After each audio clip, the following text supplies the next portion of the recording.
Hands on, feet on, powered on your mark. On is the start of everything. On is the key to learning. Being on an environment, not just in it. Being on the world, not just of it. Tarquette understands how important On is. We work on it every day. On the ground with you, designing flooring experiences to grow on, dream on, and get on with it.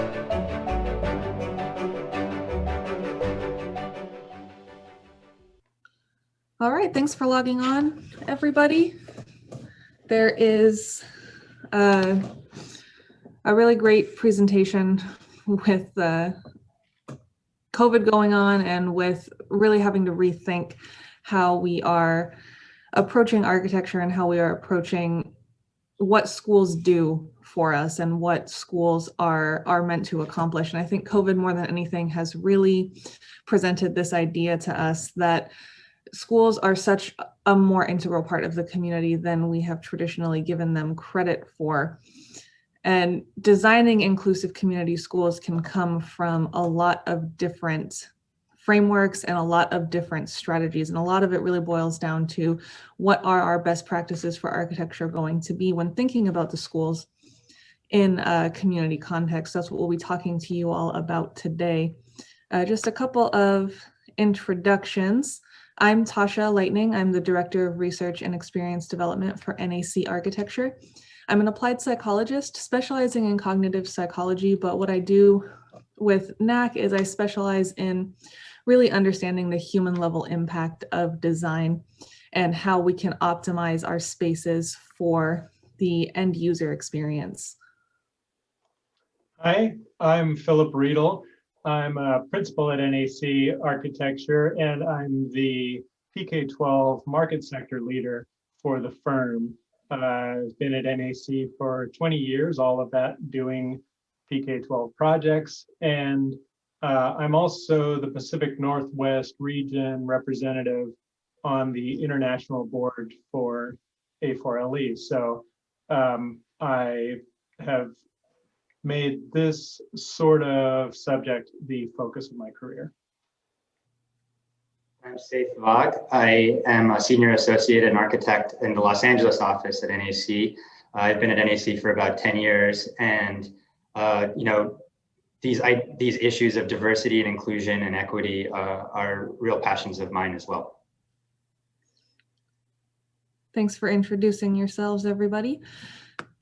So really what this framework comes down to is this whole child approach to education. And I know that's probably something all of you have heard before and all of you have explored before in various aspects.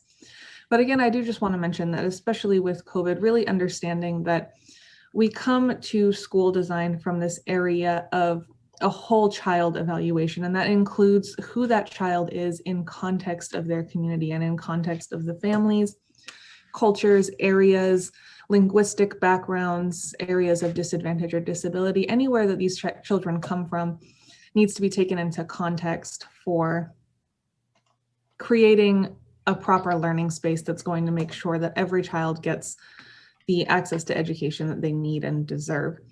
And what we've based this presentation on is a framework for inclusive community schools used as an effective strategy for campus improvement. And it is research done by, you can see the authors there on the slide.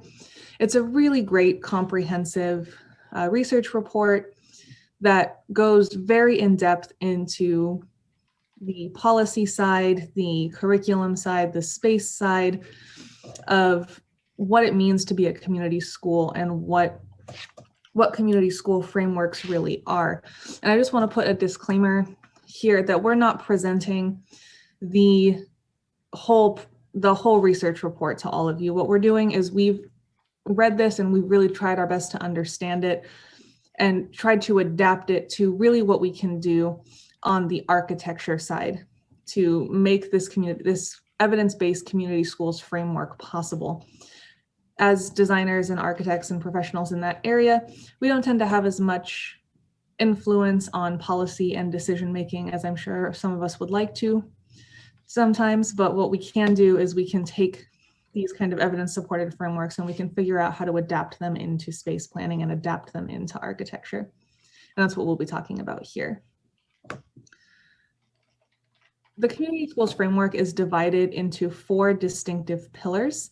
One being integrated student supports, the second being expanded learning time and opportunity, and then we have family community engagement and collaborative leadership and practice. And I'm sure your gears are already kind of turning as to what does this mean for architecture, or what these could possibly mean in general. We'll go over them a little bit in depth, but just to introduce the topics, this first one here with integrated student supports, as far as we're concerned, has a lot to do with attention to academic, social, emotional, and physical aspects of child development. It has to do with having dedicated staff to support programs and address out of school training and education barriers for children, and also mental and physical services and health supports kind of integrated into the school to make sure that that whole child approach is occurring.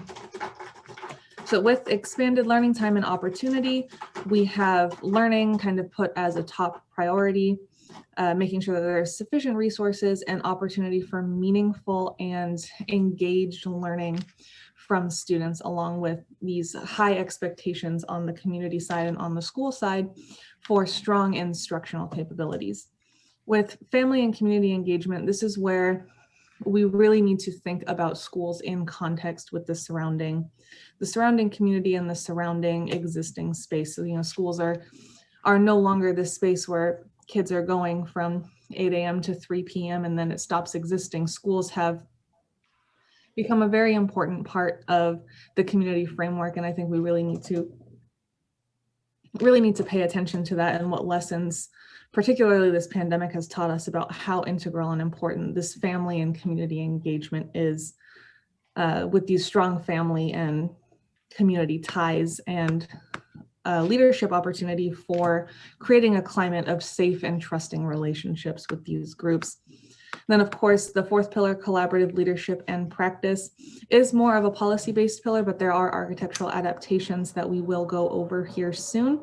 But this is just about creating a culture of teacher, administrative, and professional collaboration to learning and assessment and the use of the space there, and creating this kind of culture of shared accountability between individuals in the school.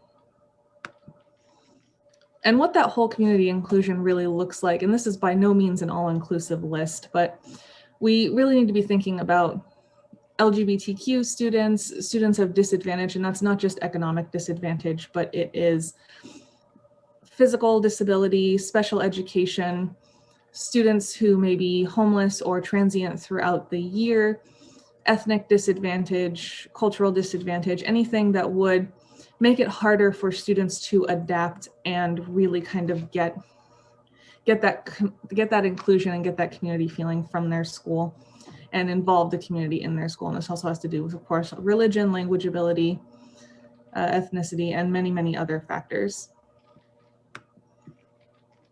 Going into the first of the pillars, remember I talked about the dedicated staff member who's able to coordinate support. That's more of a policy decision, not so much that we can do anything about in the architecture profession, but what we can do is understand that the point of that staff member is to make sure that learning barriers that students and families are facing outside of school, making sure that we understand that and that we are able to adapt that into the needs and responsiveness of the space. And that includes, of course, the mental and physical health supports that support student success. But it can also include a couple of other things. So architecturally, what we're really able to adapt is this idea that many students are facing challenges outside of school that are affecting their learning. And these are, again, cultural challenges, mental health challenges, nutrition challenges, academic challenges, engagement challenges. There can be so many things that these students are facing outside of the school environment that an integrated community school and an inclusive community school can really take into account by both bringing in partnerships with the community and also really understanding the effect of the community that a student comes from on their ability to learn. And this touches on, architecturally, we can really touch on things like integrated nutrition support, nutrition programs in the schools. COVID-19 has definitely shown us that the adaptability of school nutrition spaces is paramount and very critical to making sure that the community remains in support, as it has with mental and physical health as well. Understanding that students are facing mental health challenges and they're facing physical health challenges, and if those are not addressed, they can certainly affect their learning. And then of course we have the traditional understanding of preparing students in areas of life skills development, making sure that younger students have access to social emotional learning, de-escalation space, areas to learn to kind of manage their emotions and manage their just manage themselves essentially in the younger ages. And moving into older ages, middle school and high school, making sure that students are able to kind of navigate the larger world outside of school. The older they get and the more that they're going to have to move through that. And of course, we have the targeted academic supports, which really focus on struggling students. And this is, of course, meant to be in context of making sure that students have areas for tutoring, making sure that there is space provided for parent-teacher conferencing, making sure that there is space provided for individualized learning plans that any student may have, so that they can be kind of brought up to speed with the rest of the group if they're struggling to get there for whatever reason.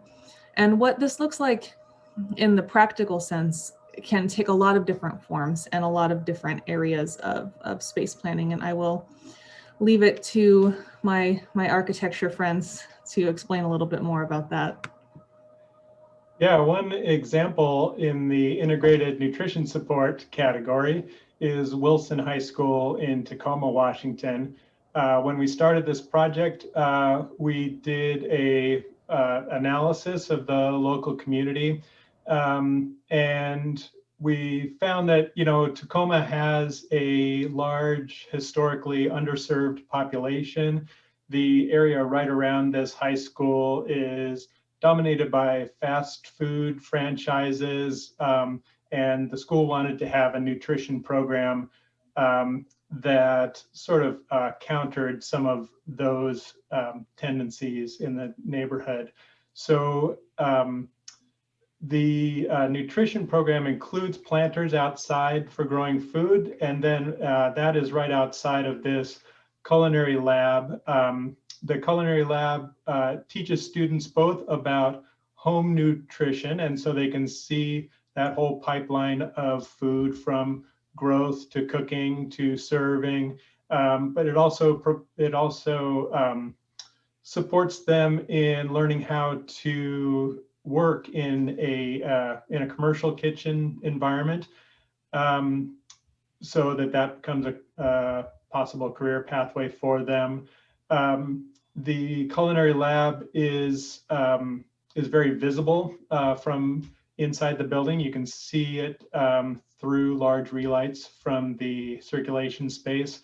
It's also adjacent to an informal area which serves as a social area for the high school, but also to teach about serving and those activities. It can be closed off with operable glass walls, both from the culinary lab and from the adjacent circulation space.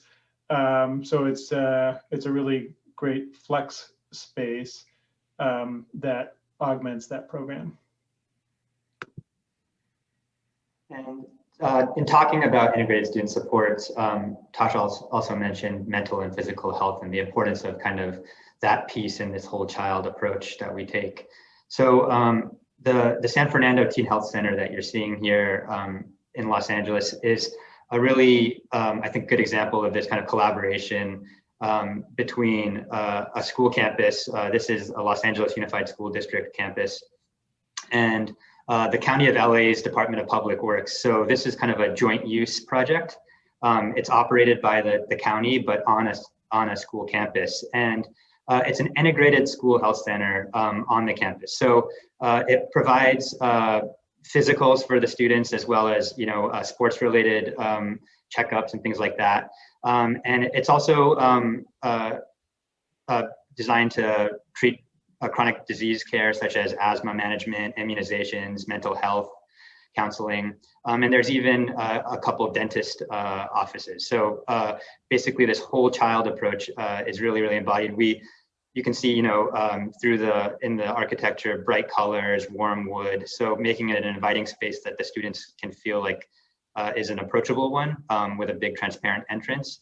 And one thing that's important to note about this school and the way that it kind of touches and reaches back to the rest of the community is that it's not only open to the high school, but to 3 other schools in the district. So, it's something that becomes kind of a background for the rest of the campus. In working with the community of East Helena in Montana, we learned that East Helena is a less affluent community than Helena itself. And that community never had its own high school. There was a K-8 district there, and the kids would then go on to Helena High School, which was sort of outside of their own community, and they were sort of outsiders there. It was hard for them to participate in before school and after school activities. And they were sort of not functioning that great there. They weren't supported that well by their local community. Partly as a result of that, there was a very high rate of teen suicide among the students of East Helena when they went to Helena High School. And that was part of the reason why the East Helena community voted for the bond to create their first high school and to really keep those kids in their community with a nice new high school, which politically was kind of a big lift for them to pass that bond. But they did, and we wanted to create a very welcoming environment for the students. We also wanted them to have easy and welcoming access to mental health services. And so here you can see on the left is you're standing in the Commons. You can see the front entry, and right above there is a place called the Hub. The Hub on the, you can see on the right there is a student lounge area and sort of an internet cafe sort of feeling to it. And then that's adjacent to the media center, which is the library, but it's an open library to the Commons and the second floor corridor. And then adjacent to that is the counseling center, which combines the sort of typical high school counseling and college counseling, career counseling with mental health services that are brought in by the state of Montana. And having this open to both the media center and the corridor makes it a really sort of natural flow through space that's attractive to students. They don't feel like there's a stigma in walking in there. It's a comfortable place, and they can really get the service and support that they need for both their counseling needs and their mental health services. Looking at, there's an interesting couple of projects that we're doing in China for Beijing National Day School. This one is in Shijingshan, China, and they have a personalized learning program there where the curriculum is tailored to each student. And to support that, they have a variety of learning spaces, and they're very interested in supporting multiple learning modalities throughout the school. And so there's different combinations of individual work, group work. They're trying to foster creativity in the student body. And so a lot of these spaces are connected together. They can be open and closed in different ways. They're open for social activities and learning activities. All the spaces can accommodate learning. So even like a cafeteria will also function as a learning space. And that was part of the design and visioning of this school in Xijingchan. Great. And what is wonderful about that personalized learning approach that the Beijing National Day School takes is that it really allows for an enrichment of the learning environment, which is a perfect segue into the second pillar of these inclusive community schools, and that's expanded and enriched learning time and opportunities. And just a little brief background, these enrichment activities emphasize real world learning. So there is integrated nutrition programs can also be part of this that we did go over in the last section, but it can also be, integrated after school weekend summer programs that provide learning in, quote unquote, off hours of education, and really make sure that the community can be brought in to really create these additional learning environments. And what's wonderful about the community schools model is that it's not all on the school to provide these things. It really emphasizes partnerships with community organizations and with community members who are able to come into the school and provide these things where resources don't exist for the school to do it themselves. And architecturally, what that really looks like for us is these understanding that different and varied learning opportunities really help to shrink the achievement gaps between the students who are going to be occupying our schools. And this, of course, can come in the form of after-school activities, making sure that they have somewhere to be when school gets out at 2:30, 3:30 p.m., even if it's just for the purpose of understanding that none of us get off work at that time, and students need somewhere to be before there is supervision at home if they're younger, or they just need somewhere to be to socialize with friends or to improve mental health, or somewhere to just continue their learning to make sure that they stay on track with their passions and interests. Integrated STEM programs and partnerships for the arts are really important parts of this as well. And it's wonderful. These kind of things can be taken from community members who have expertise in these areas, who can maybe come in and teach their programs or teach, after school or elective curriculum on the certified side, or just volunteer to supervise these programs in spaces or supervise clubs on kind of the non-certified side. And integrating STEM programs into the larger community really helps students understand their science, technology, engineering, and math education in the wider context of their community. And all of this is kind of tied together with this idea of diverse community partnerships. And this, of course, can exist on the policy side, as I've been talking about, but it's really important to understand how this can exist on the architecture side. And that's really tying in the accessibility of space to the surrounding community. And we have a couple of illustrative projects that talk a little bit more about that. Thanks, Tasha. So going back to California, this is Venice High School, and I think we've been showing a lot of new projects, and this is an interesting example in that it's really kind of a reimagining of an existing campus. So Venice High School has been on this site since the 1920s. And after the campus was established, just adjacent to it was a new community garden that was developed by the neighboring citizens. And this community garden is really an important part of the community.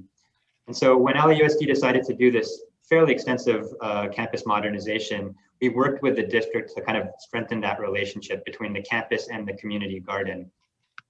And so you can see that we've kind of made a new science quad that's within the campus that really ties directly to this community garden, which is just directly adjacent. So there's a gate and a really easy pass through so that the students can kind of spill out. And as we talk about kind of extended opportunities and extended school hours, we also talk about extending the campus outside of the physical campus and into the community.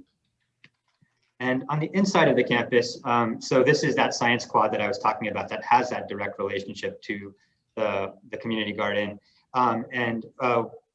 We really played up the programs within this building. So there's a horticulture lab, and it spills out into this science quad where the students have planters that are easily accessible, and then of course the community garden next door. And there's also a big makerspace in this building, which spills out into a kind of a robotics plaza where students can, really get their hands kind of dirty talking about this integrated STEM that Tasha mentioned. So science, technology, engineering, and math are all really, really important parts of the campus and the campus programming here. At Renton High School, we did another sort of asset mapping exercise to look at the facilities in the local community, and found there was a lack of performance spaces in the community, and that came up in some community meetings. This led to a partnership between the City of Renton and local arts organizations and the school district, all working together to create a performing arts center. The Performing Arts Center is attached to the existing high school, and it's designed in a neo-Gothic style to match the high school design. That was an important component to the community. But it has a separate entrance and a separate identity. IKEA donated funds to support the development of this facility, and they got naming rights, so it's called the IKEA Performing Arts Center. And it's run by a house manager who's separate from the district. She's a city employee. So she manages the schedule, which the district gets priority for picking dates early in the year. And then the remainder are available to both local programs and touring acts. It ends up being booked about 360 days a year and is a very significant cultural landmark for that community. And so another Los Angeles Unified School District project at Crenshaw High School. So at Crenshaw High School in Los Angeles, the Performing Arts Department they're nationally renowned, in fact. They have an award-winning choir who actually performed at the White House in 2013. And Crenshaw High School has a long list of alumni that have gone on to have successful careers in the arts. The stage, the existing stage on the campus was really kind of an important and integral part of the campus itself. And it kind of was an important part of the community at large. So when we were charged with developing a new performing arts center there, we realized that it really needed to showcase the achievement of these students and at the same time serve the community at large.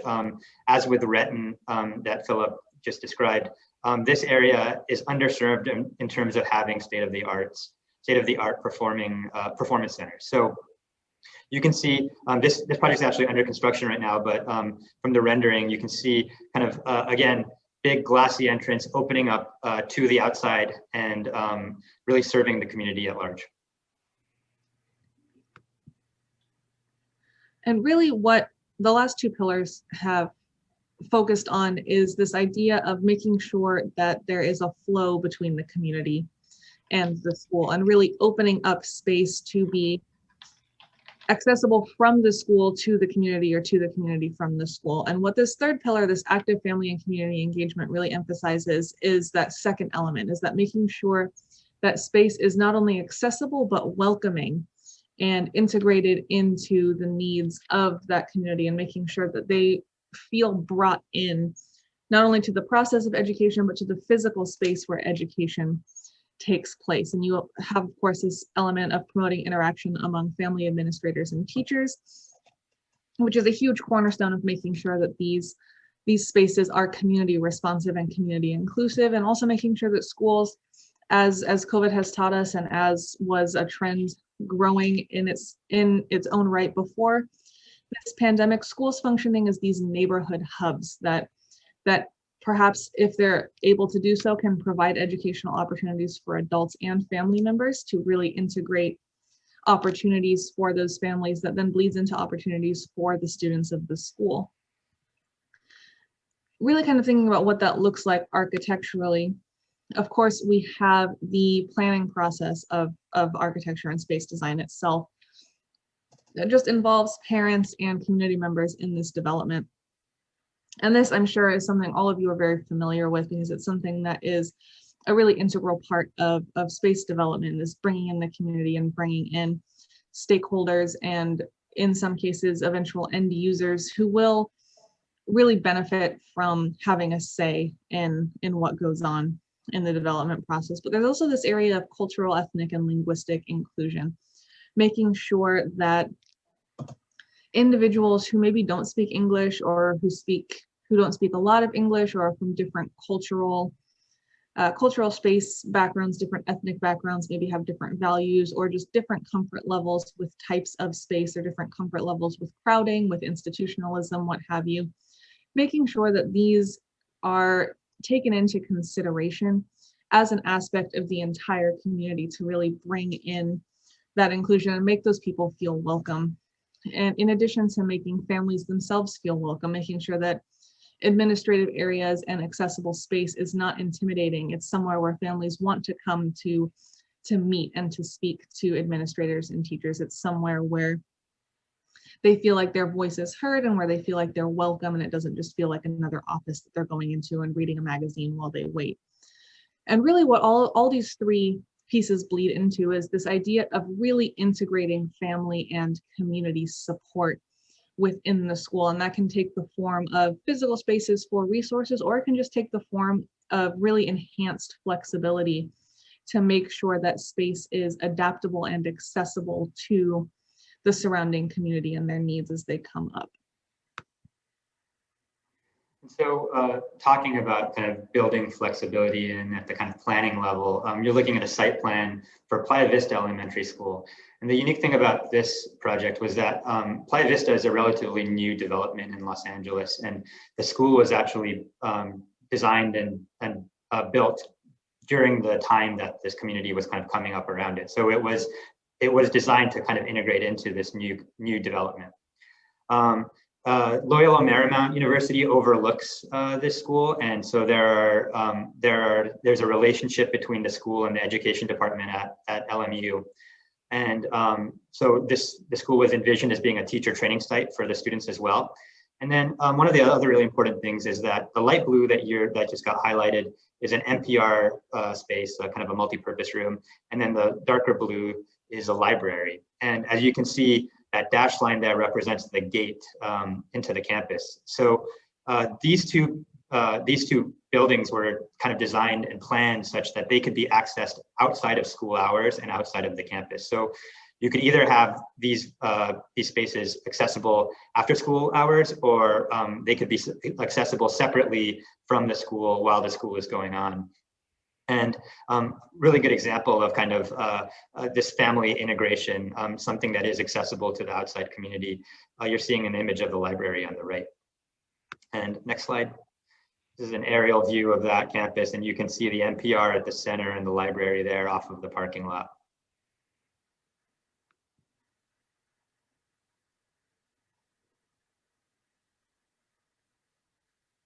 Philip, I think you're muted. Yeah, sorry about that. I'll wait a couple seconds before I start talking so they can cut that out.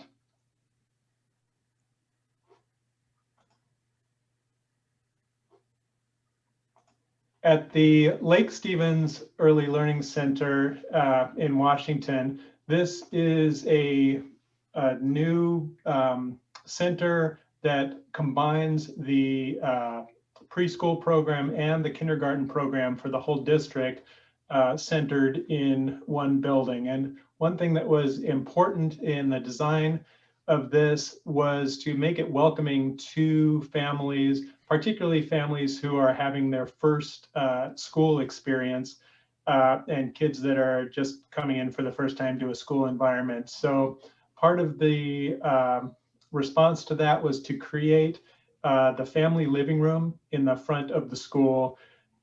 This is a very open, accessible space for families to come, and parents bring their kids before school. They sit a while, the kids play together, the parents can socialize and chat. And it's just a very warm, welcoming environment for that parent community. And then it's also adjacent to an outdoor play space that gets used after school, where a lot of the kids hang out together, the parents hang out together and chat.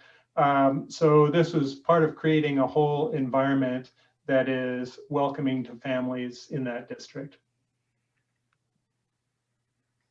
Talking about the cultural, ethnic, and linguistic ties that the school could have to its campus, I think this is a really a nice example of how we can try to play some of these things up on a really tight budget. So at Encinitas Elementary School, which is a dual immersion Mandarin and English elementary school in Rosemead, California, which is has a really large Asian American population.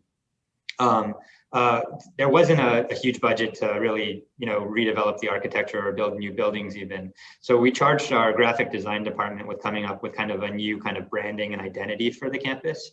And they really took to heart this idea that this is a dual immersion school, and the branding should kind of reflect both of those kind of identities. So what you're seeing here is the north, east, south, and west buildings, each representing a different season. And there's a kind of a poetic little thing about each season in English, and then the name of the season in the Mandarin characters. And so we decided that in this one, we didn't want to have them be just direct translations, because the idea is that these students are actually learning both of they're fluent in both languages at the same time. So they should be able to kind of make that connection. And again, the vibrant colors really talk about the vibrancy of the community. And next slide is kind of this getting put into effect. So on the 4 pillars of community schools, the final piece of this is this kind of collaborative leadership and practices. And this one is, compared to the other 3, is quite a bit heavier in policy and decision making, but that doesn't necessarily mean that there are not ways that the profession of architecture can adapt and support the development of these ideas and the development of this space. And really what this focuses on is, as you can see on the graphic, just bringing parents, students, teachers, principals, community partners, professionals of all kind of stakeholders in the school to just kind of collaborate and have a shared responsibility in the creation of an inclusive community learning space. And that can take many different forms, but what we'll focus on for adapting it through the profession of architecture is, again, these just 4 areas here. So we have, of course, development with teaching and support staff, and what that really goes into is making sure that there is collaboration space for teachers and administrators to really work together on curriculum, on adaptation, on school services integration, and on really the practical execution of what a school is trying to do, which takes that kind of collaboration between various different teachers, administrators, principals, etc. There's also this idea of integrated assessment in context. And what that really means is that you're bringing students, facility staff, teachers, parents, families into policy discussion decisions at the beginning in order to give them a voice in things that are going to affect them. And architecturally, what that means is making sure that space is flexible enough and adaptable enough to kind of responds to this call for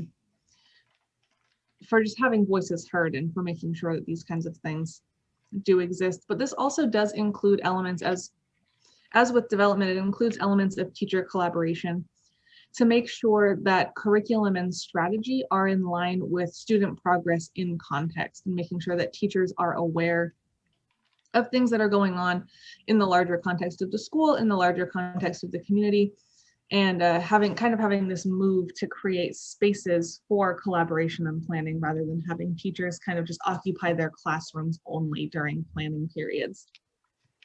And this can of course take the form of small meeting rooms near classrooms, or just dedicated collaboration space where teachers are encouraged to go in the traditional style of teachers' lounges when we don't have the luxury of completely redesigning a school space. There's also this idea of services and support coordination, and this is just kind of an idea of space planning, right? Where we have this centralized way of staff office organization or of organization of space in such a way that it is easy for professionals to support each other and for professionals to understand each other. This is particularly relevant in areas of food service, janitorial, and maintenance, and other areas that just kind of make the school run and make the school function. If there is a problem in the kitchen, for example, 20 minutes before you're supposed to serve lunch to 2,000 high school students in a large city high school, and maintenance is across this huge campus and something goes wrong and you need to contact them, having the ability to talk to them either through integrated intercom systems, integrated phone systems, or just through physical adjacency are ways that you can really keep that from turning into 2,000 students not getting fed because of a maintenance issue, and making sure that these services and supports are coordinated. But this also takes the form of many other areas of coordination in the school, as we'll see. We also have this need responsive decision making, and all of these 4 points are very, very integrated into each other and can be adapted into space in many different ways. But need responsive decision making really goes along with that integrated assessment in context. It really makes sure that policies and decision making accurately reflect and attend to the needs of the community and the needs of students and families in the context of the greater community. And the really important part for this need responsive decision making is adequate flexibility in space to make sure that is able to happen. Looking at this more from real examples of the architecture, I'll pass it over to Philip. Yes, I wanted to show you this example of the Beijing National Day School that we're doing in Chongqing, China. And this is a snip of the different learning methods that are accommodated at Beijing National Day School. As I said before, these are designed to support multiple learning modalities, and you can see all of those here. There's informal learning, small groups, student presentation is a big part of the program, and they like to have learning on display throughout the school. You can see that if we flip to the next diagram, shows the layout of those spaces and how all those different learning modalities are featured throughout the school. This all leads up to a personalized learning program, and development of the personalized learning program requires a lot of teacher coordination and collaboration. So what we've highlighted in pink here are the spaces that are used for teacher development and training, as well as coordination and collaboration between teachers so that they can work together to support the students in all those different ways.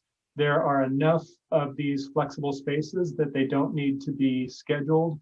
You can always find somewhere to jump into a room and sit down with your colleagues and figure out a part of the program.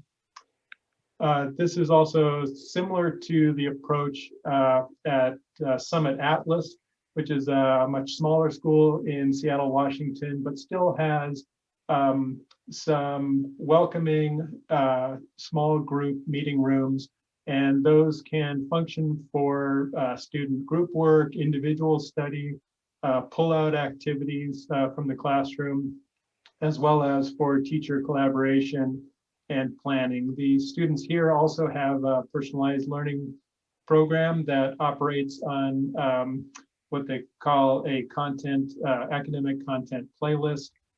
So students are following their individual version of the path through the program, and that requires a lot of teacher collaboration as well.